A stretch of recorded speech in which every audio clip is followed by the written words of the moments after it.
আসসালামু আলাইকুম।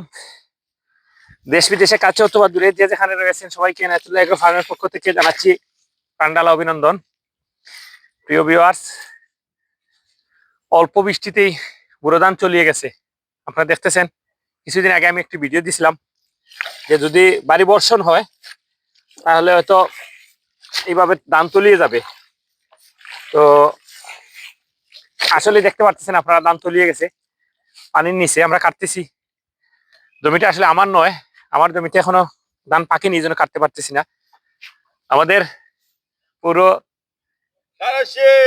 উপজেলা যুব দলের নেতা আক্তার হোসেন রিপন, বিশেষ করে একজন মহাজন উনি, তো আজকে উনাকে আমরা সহযোগিতা করতে আসছি। সাথে রয়েছেন আমাদের ওই আরেক ভাই, নাম কি হয়েছে, শাহাবুদ্দিন ভাই। আপনারা দেখতেছেন শাহাবুদ্দিন ভাই। তারপরে নৌকা নিয়ে আসছেন, এটা হচ্ছে কাল্লু মাস্তান। কাল্লু মাস্তান খ্যাত লিডার। তো উনি নৌকা নিয়ে আসছেন আপনার আমাদেরকে সহযোগিতা করতে, আমাদের ধানের মুঠ নিয়ে সহযোগিতা করতে উনি।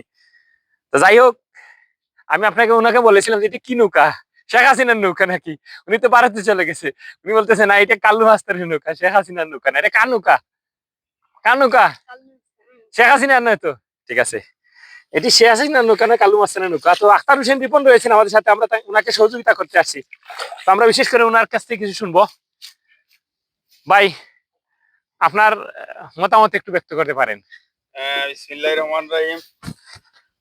সহ্য আমরক সহ্য আমার দানের শীষের লাগি দান আমরা বাধা ভাই পছন্দ করি, দানের দল করি। এনায়েতুল্লাহ এগ্রো ফার্মের পক্ষ থেকে আমার সহযোগিতা করার আসছেন। আপনারা সকলে দোয়া করবা, ইনশাআল্লাহ দান গরো নিলে ফসল নিজে দান ফসল হইলে সবে পাইব, সস্তায় খাইব। এলাকি আমরা কৃষির উপরে নির্ভরশীল মনে করি, আমরা ক্ষেত্র আগ্রহী দিচ্ছি, বুঝছেন? দেশের দায়, দেশের জাতির উন্নয়নের দায়। আলহামদুলিল্লাহ, সকলে দোয়া করবা, ইয়ে দিবা, সারপ্রাইজ করবা, আর ইয়ে করবা, ফলো করবা। এনায়েতুল্লাহ আগ্রহ ফার্মে আমাদের সহযোগিতা করার ধন্যবাদ আমির আলী ভাই। যাই হোক, আমরা আক্তার হোসেন রিপনে কইছেন যে দেশ ও জাতির মঙ্গলের জন্য কৃষিকে আপনি কি সমর্থন করবেন। আসলে কৃষি হচ্ছে দেশের প্রাণ। তো যদি ওনার অনেক কষ্টের কথাগুলা বলছেন, আসলে খুবই কষ্টে আছেন, ধান ক্ষেত তলিয়ে যাচ্ছে, এটি আসলে বলা বাহুল্য।